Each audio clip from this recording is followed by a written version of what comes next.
मिले जब राम सीता से,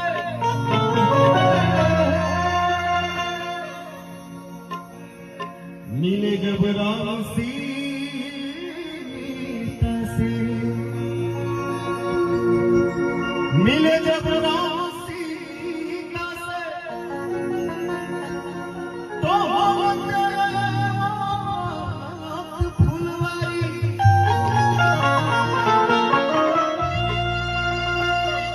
राम ने प्यारे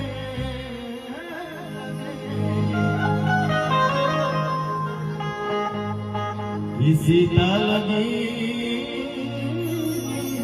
प्यारी। बात और समय के बाद जब प्रभु श्री रामचंद्र जी वाटिका में भ्रमण करे, लक्ष्मण जी के साथ निकल पड़े और वही समय माता सीता भी अपने सहेलियों के साथ उसी वाटिका में भ्रमण कर रहे हैं। जब दोनों लोग एक दूसरे को देखते हैं तो क्या भाव उठता है, आइए। कि देख कर राम जी को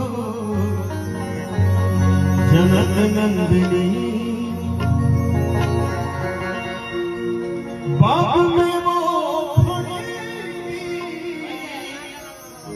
खड़ी रह गई। राम देखे सिया राम को। एक बार चाहेंगे सभी लोग ना झूठ के तालियां बजा दीजिए, दोनों हाथ खोल के तालियां। कि देख कर